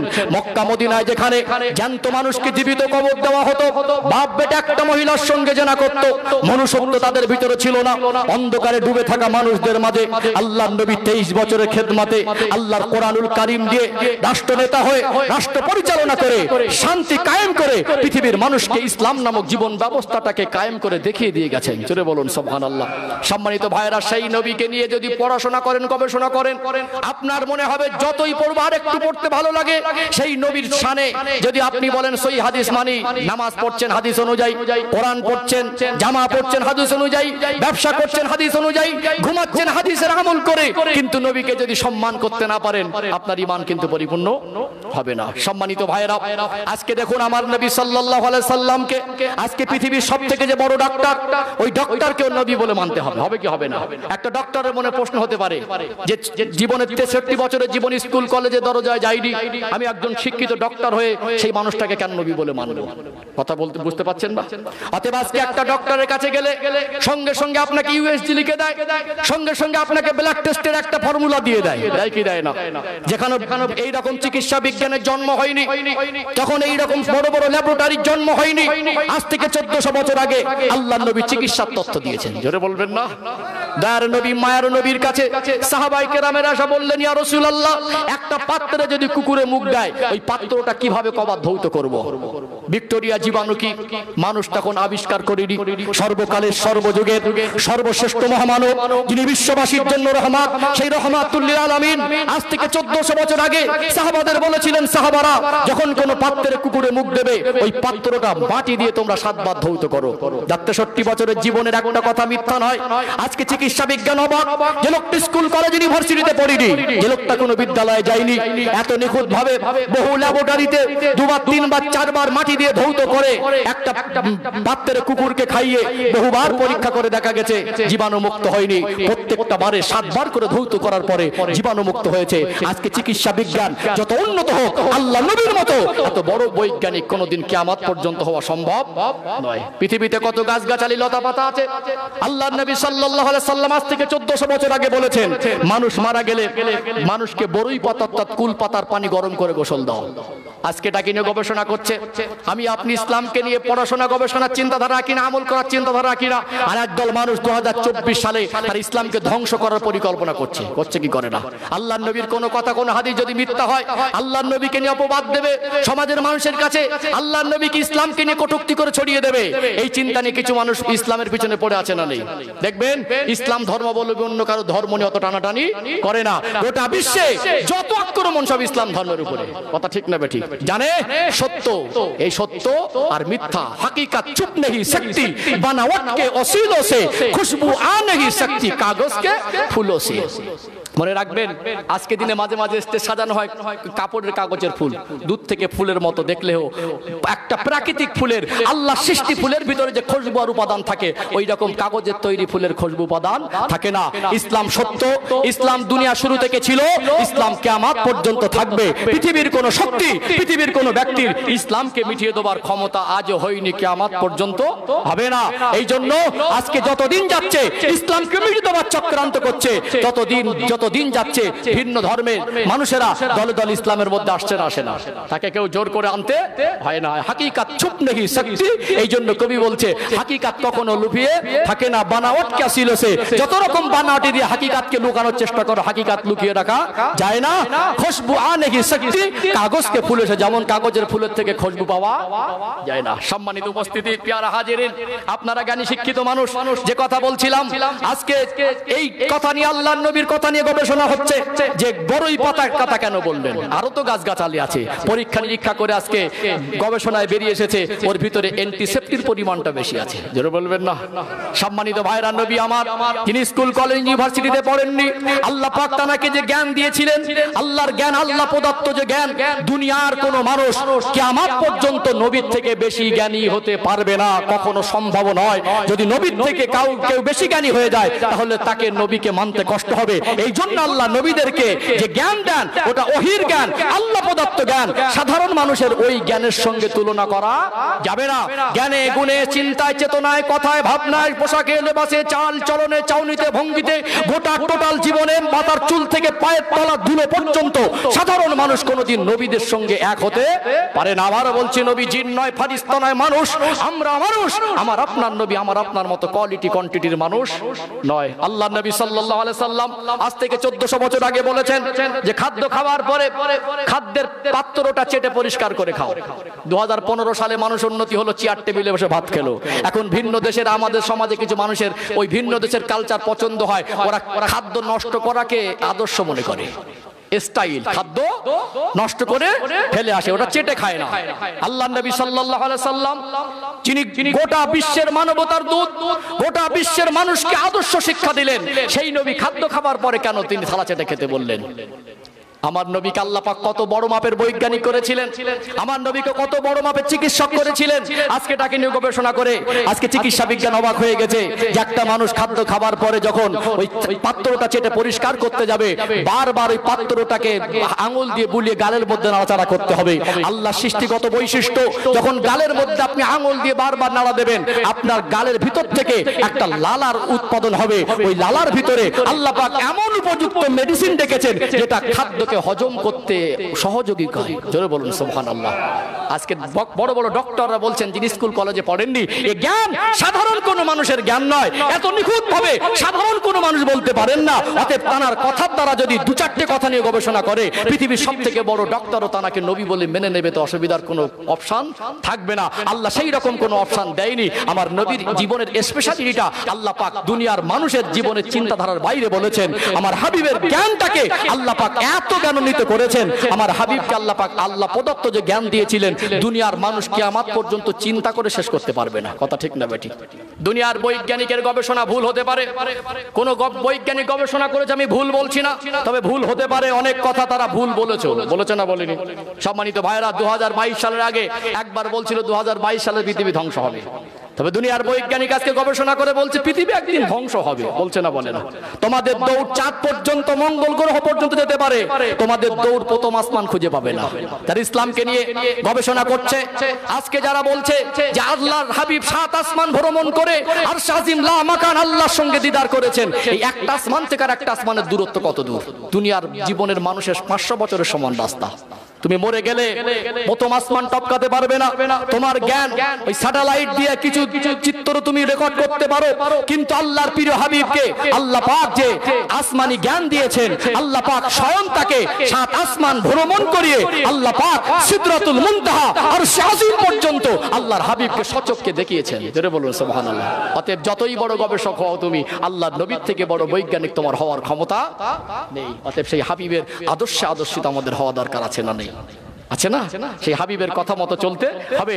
সেই রকম মহামানবের প্রতি প্রেমাসক্ত হব না তো কার প্রতি প্রেমাসক্ত হব? এখন আমাদের ভালোবাসায় জুয়াখোরের সঙ্গে, এখন আমাদের ভালোবাসায় মদখোরের সঙ্গে, এখন আমাদের ভালোবাসায় নোংরা মানুষটার সঙ্গে আমার নবীর কথা আমাদের মনে পড়ে না। আফসোস, দিনে কবার বিড়ি খাবে সেটা হিসাব থাকে, একদিনে কটা বিড়ি খায়, এক বান্ডিল কদিন হয় সেটা হিসাব থাকে, কবার দরুদ শরীফ পড়েছে একদিনের মধ্যে হিসাব নেই। আফসোস, কিছু মানুষের জন্য এক সপ্তাহ চলে যায় একবার উজু করে না, এক সপ্তাহ চলে যায় এক ওয়াক্ত নামাজ পড়ে না।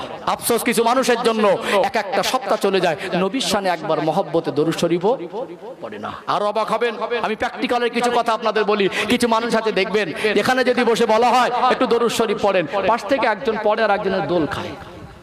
দরুদ শরীফ পড়াতে হবে তো ঠেলে ঠেলে। কথা বুঝতে পারছেন না? রাগ করছেন নাকি?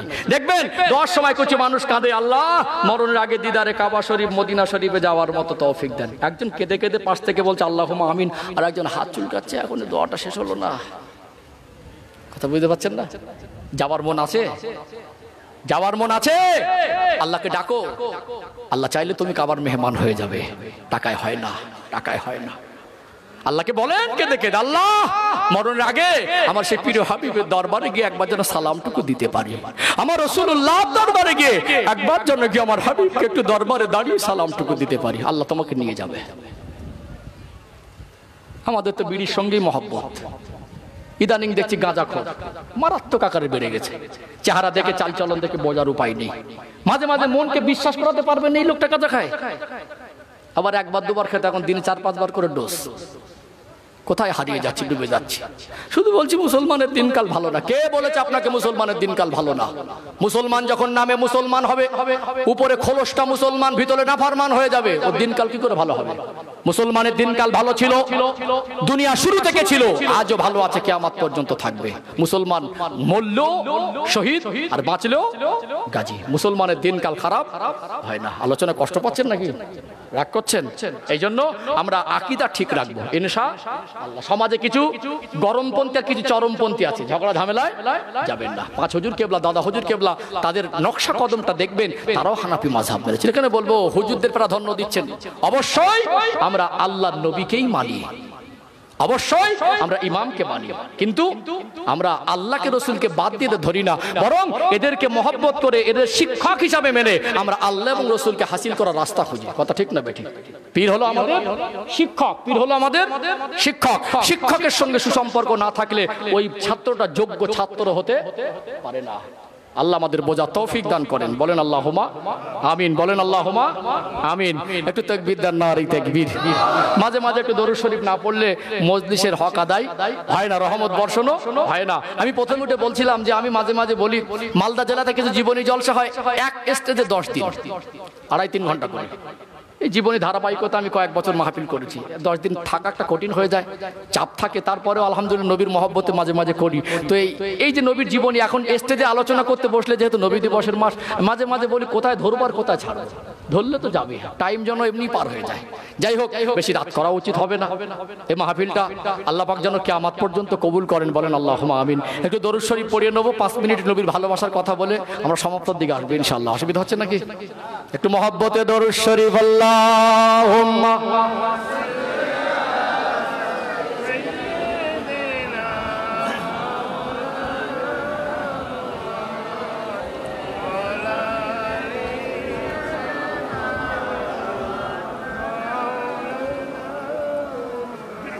हब्बे अहमद अजल ही सीने में है, मैं हूँ मेरा दिल मदीने में है, फूल तो फूल काटूं क्या हुस्न है, लुत्फ जन्नत से बढ़कर मदीने में है, अल्लाहुम्मा सल्ले अला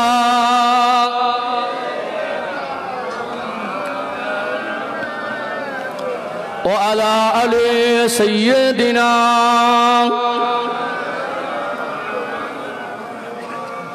इन हवाओं से कह दो न आए इधर, मुझको खुशबू की कोई जरूरत नहीं, जिनकी खुशबू से महका सारा जहां, खुशबू नबी के पसीने में है, अल्लाहुम्मा सल्ले अला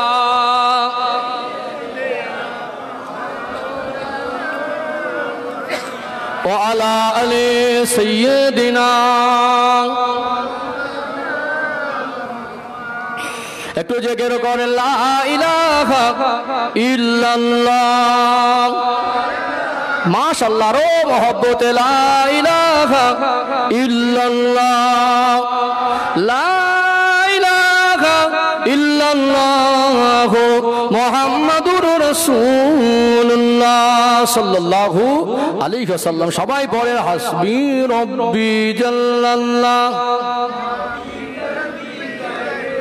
আরো মহব্বতে হাসবি রব্বি জাল্লাল্লাহ, মা ফি কলবি গায়রুল্লাহ, নূর মুহাম্মদ সাল্লাল্লাহ, হক লা ইলাহা ইল্লাল্লাহ, লা ইলাহা ইল্লাল্লাহ, লা ইলাহা ইল্লাল্লাহ মুহাম্মাদুর রাসূলুল্লাহ, আল্লাহুম্মা সাল্লি আলা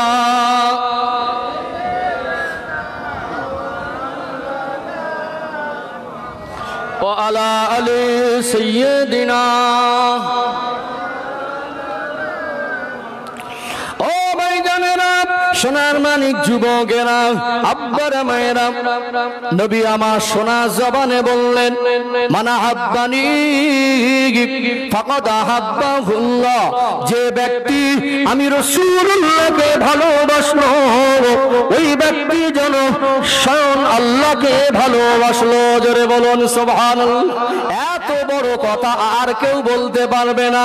মানা হাব্বা সুন্নতি, তুমি আমার সুন্নাতকে ভালোবাসো, ফাকাদ আহাব্বানি, ওটা আমারই ভালোবাসা হবে।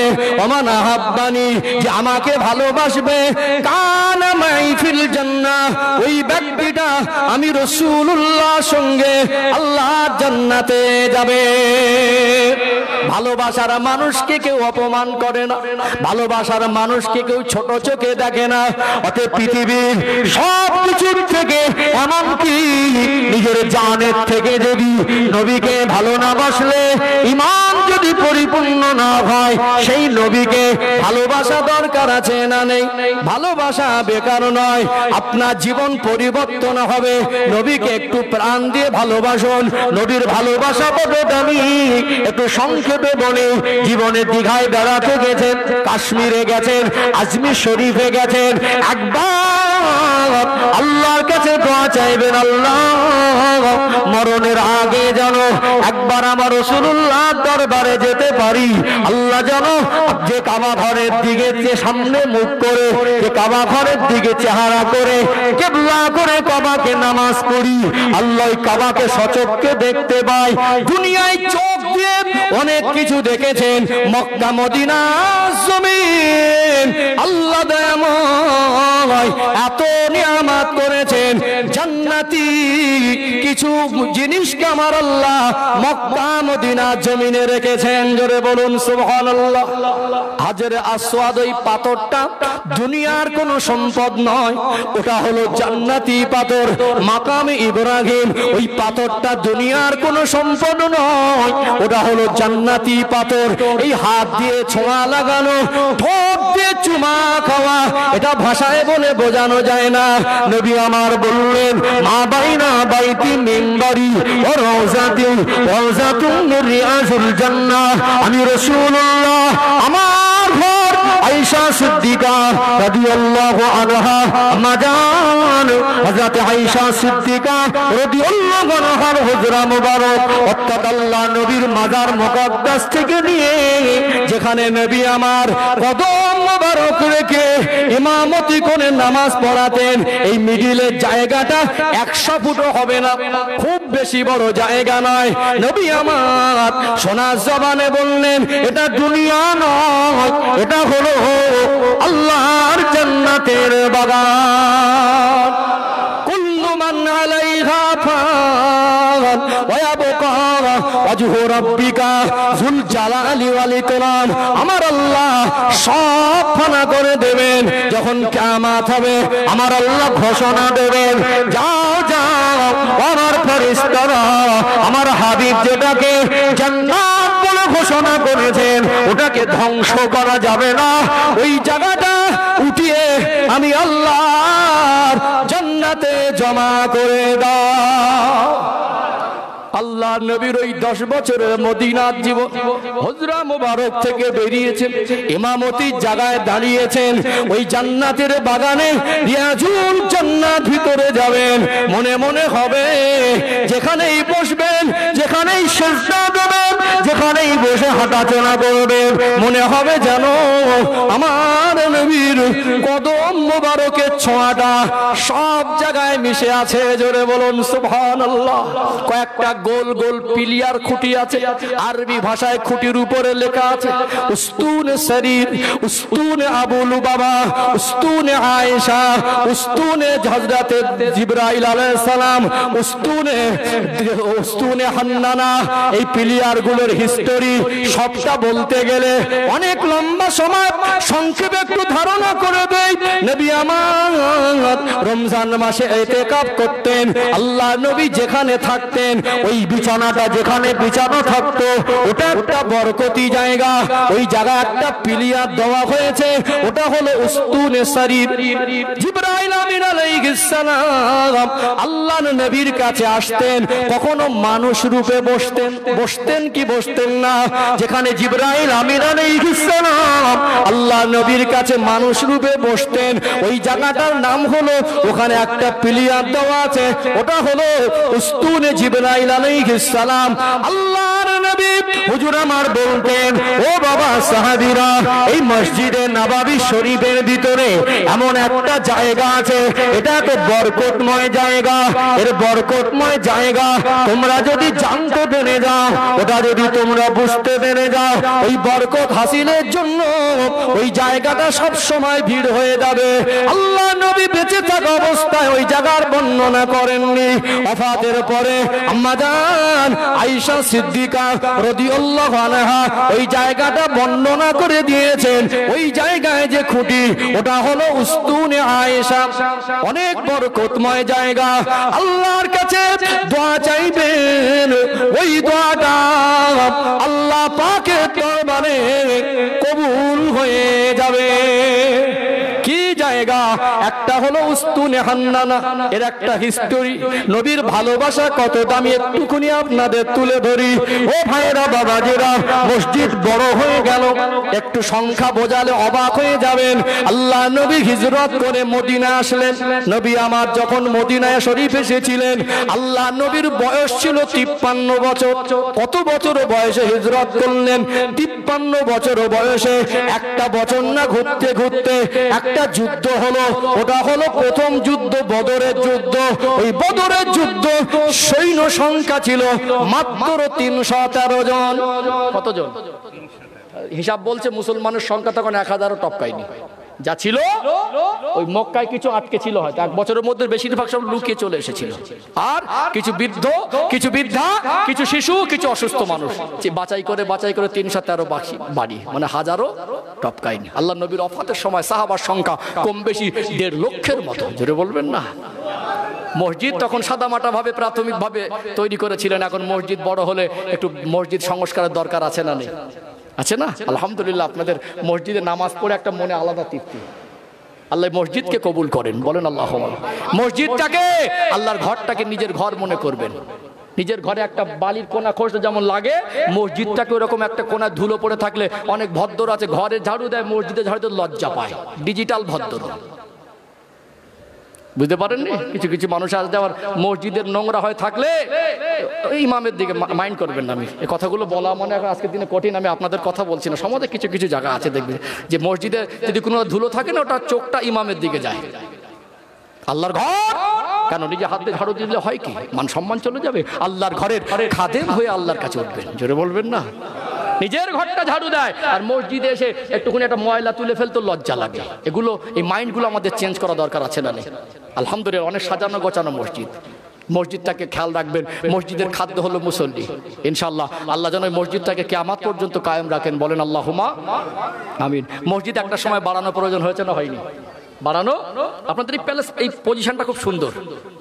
আল্লাহ কবুল করেন। আল্লাহ আযাব গজব থেকে, বালা মুসিবত থেকে আল্লাহ হেফাজত করেন, বলেন আল্লাহুম্মা আমিন। আল্লাহ নবী যখন প্রাথমিকভাবে মসজিদ করেছিলেন, খেজুর গাছটা বেশি ব্যবহার করলেন। আমি জানি পাশেই তো, এটা আল্লাহর ওলিদেরই জমিন। হ্যাঁ, 22 আউলিয়া হুজুর এসেছিলেন, তার নামে সহায় মাদ্রাসার নামও আমি শুনেছি। আমি একটু উত্তরবঙ্গের দিকে একটা সময়, ঠান্ডার সময় বেশি কাটাই, তো আমি থাকি এলাকায়, মাঝে মাঝে থাকি। যাই হোক, সম্মানিত ভাইরা, এসব জমিন আল্লাহ ওয়ালাদের একটা রুহানি ফায়েদ চলে। তোমার কাছে না মানতে পারে, তোমার কাছে এটা নেগেটিভ লাগতে পারে, এটা আমাদের কাছে পজিটিভ। কথা ঠিক না বেঠিক? হ্যাঁ, তোমার সঙ্গে আমার মতের সবটা মিল হবে, এরও বাকি কারণ আছে।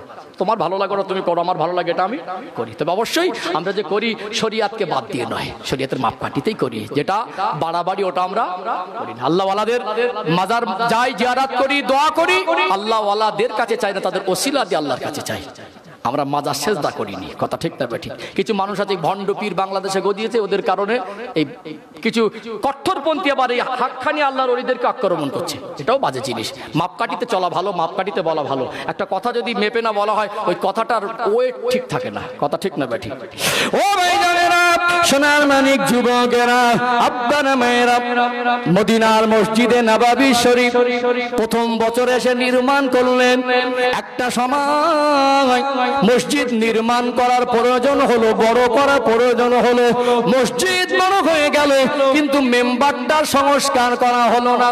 ওই খেজুর গাছের গোড়ায় নবী আমার নুরানি কদম রেখে নামাজ পড়াতে, আর ওই ওখানে খেজুর গাছের গোড়ায় ওখানে ওই মেম্বারটায় খুতবা দিতেন। আজকে মার্বেল টাইলস দিয়ে কত সুন্দর করে মেম্বার সাজানো।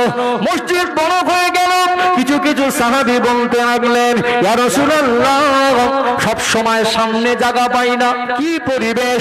আজ মক্কা মদিনায় যাবেন, জুমার দিনের বেলা 10টার সময় গিয়ে ভিতরে জায়গা পাবেন না, কত আগাম জায়গা বুকিং হয়ে যায়।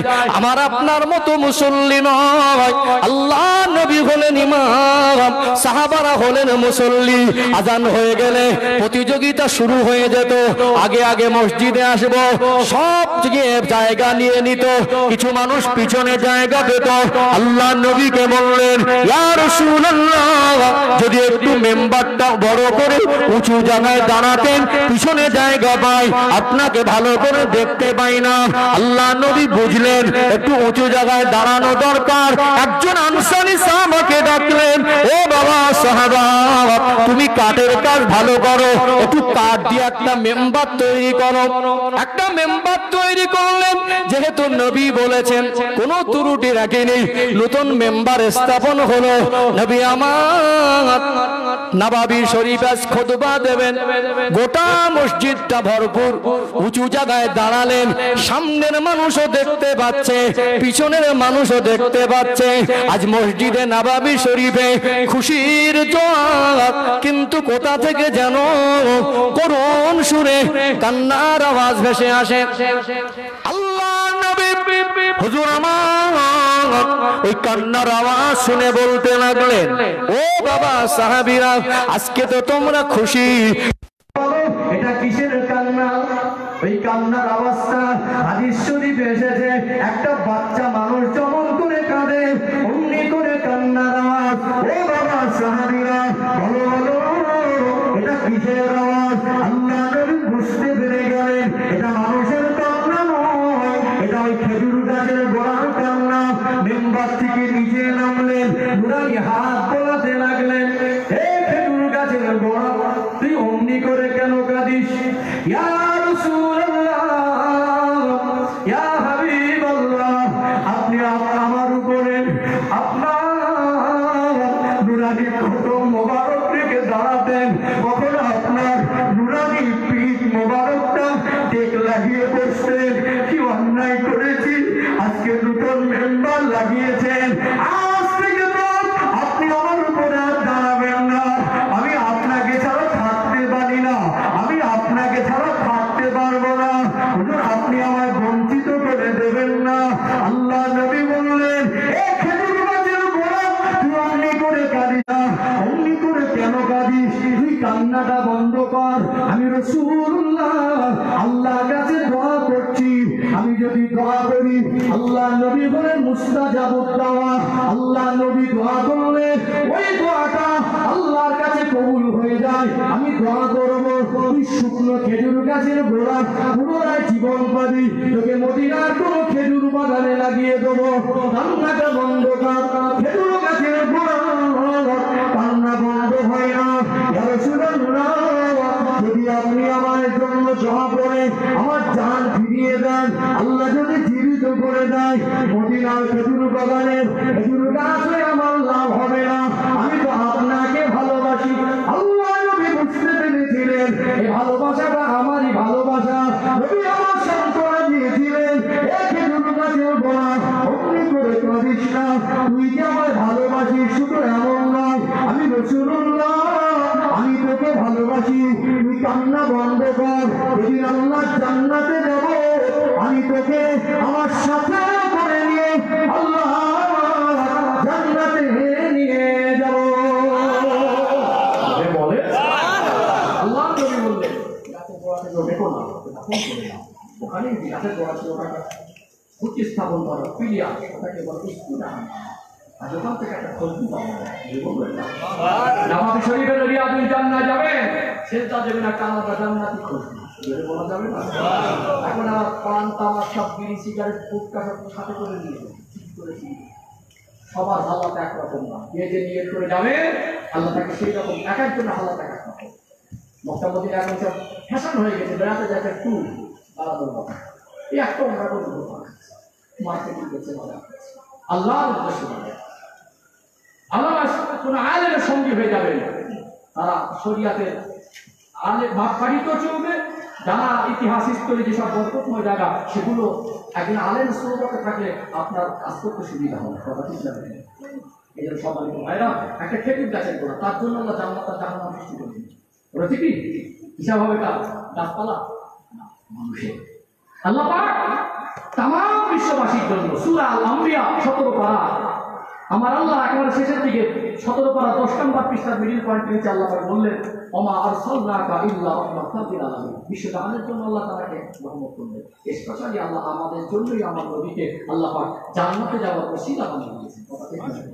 সেই নবীর ভালোবাসা যদি অন্তরে জায়গা দেন, ইনশাআল্লাহ যদি খেজুর গাছের গোড়া যদি জান্নাতি হয়, আমার নবীর ভালোবাসা যদি চোখের পানি ফেলে কান্না করে, ওই খেজুর গাছের গোড়া থেকে কান্না বেরিয়েছিল, কান্নার আওয়াজ এসেছিল, আর যদি সে জান্নাতের হকদার হতে পারে, সেই নবীর ভালোবাসায় আমরা জান্নাতে যেতে পারবো না? এখানে হুজুর একটু বলে শেষ সমাপ্ত একটা পয়েন্ট বলে, আমরা যেখানে বসেছি এটাও ভালোবাসা, বসেছি এটাও ভালোবাসা। ভালোবাসা না থাকলে বসতে, ভালোবাসা একটা মাত্রা না থাকে, ভালোবাসার একটা মাত্রা না থাকে। যতটুকু ভালোবাসলে আল্লাহ রসুল আপনার উপরে বসা হবে, যতটুকু আল্লাহর হুকুম মানলে আল্লাহ তাআলা খুশি হবে, ততটুকু আমরা মানতে পারছি এটা আমাদের করবো। এই জন্য প্রকৃত ভালোবাসতে গেলে জীবনটাকে ইসলামের আলো আলোকিত করতে হবে ইনশাআল্লাহ। আজকে যে ভালোবাসা ছিল বলে আপনারা তো মানুষ এসেছেন, ভালোবাসা ছিল বলে আজকে আপনাদের গ্রামের একটা মাহফিলের ইন্তজাম, ভালোবাসা ছিল বলে আগামী দিনে ভালোবাসা আছে বলে ইনশাআল্লাহ হবে, হবে কি হবে না, আলোচনা শেষ করা যাবে না। যেখানেই ধরি মনে হবে আরো যায় কিছু, এমন কিছু কথা আমি বলার চেষ্টা করেছি। খুব ক্ষুদ্র মানুষ, খুবই অযোগ্য মানুষ, মাঝে মাঝে ভাবি বক্তা হতে গেলে, বক্তব্য দিতে গেলে যে জ্ঞান আর টাকা দরকার সেটা আমার ভিতরে নেই। ভালোবেসে একটু পৌঁছে দেওয়ার চেষ্টা করি, আমার ভাষায় ভক্তিতে কথায় শব্দ চয়নে কারণ মনে যদি কষ্ট লাগে সমান একটা কথায় মাস্টারের কাজ দিয়েছি। এখানে আমি আপনি সবাই নিয়োগ করি আগামী দিন আমরা আল্লাহ রসুলের রেখে যাওয়া সুন্নাত তরিকায় জীবনটাকে আলোকিত করতে পারি, তৌফিক দান করেন বলেন আল্লাহ। পরিপূর্ণ আল্লাহ ও রসুলের কাছে আত্মসমর্পণ করে আল্লাহ নতুন করে বেড়ে চলা তৌফিক আল্লাহ আমাদের দান করেন বলেন আল্লাহ। আগামী বছর হবে তো ইনশাআল্লাহ, বলেন ইনশাআল্লাহ। এখানে একটু দান করতে সবাই জানেন, আর নবী দিবসের মাহফিলে দান করতে কষ্ট খুব একটা হয় না। আজ হবে কি বলতে পারবো না, আল্লাহর ভরসাতে কষ্ট, কিছু কিছু জায়গায় মানুষ ফিরে গিয়ে বসে থাকে, দান করতে একবার প্রেশান হয়ে যেতে হবে। কিন্তু নবী দিবসের মাহফিলের ভিতরে একটা বরকত আছে না? নবী দিবসের মাহফিলের ভিতরে একটা বরকত আছে। তবে একটা কথা বলে যে এটা নবী দিবস, অনেকে বলছে নবী দিবস বেদা। আমরা নবী দিবস মানে নবীর জন্মদিন পালন করি না। দাদা হুজুর কেবলা, পাঁচ হুজুর কেবলা নবীর জন্মদিন পালন করি না। সিরাজুল নবীর জলসা, মিলাদুল নবীর জলসা, নবী দিবস এগুলো সাধারণ মানুষের চলতি ভাষা। এর মূল নবী দিবস যেটা হয়, আমরা একটা মাহফিলের ইন্তজাম করি, আল্লাহ নবী সিরাত আলোচনা করি, শরিয়াতের কথা আলোচনা করি। এর ভিতরে বেদাতের কোনো প্রসঙ্গ আসার কোনো জায়গা সে তার কথা, তার কাছে আমরা নবীর জন্মদিন পালন করি না। আমরা একদিনে ভালোবাসায় বিশ্বাসী না, আমাদের জন্ম থেকে মৃত্যু পর্যন্ত নবীর আদর্শ আর ভালোবাসা আমাদের অন্তরে থাকে। একটা কথা এখানে বলে রাখি, দান আমি অন্যান্য বক্তাদের মতো খুব একটা উঠে অভ্যস্ত না। আমি হয়তো গজল বলতে পারি না, আমার একটা নেগেটিভ পয়েন্ট, আমার বক্তব্য জগতে আমি গজল বলতে পারি। দ্বিতীয় কথা হলো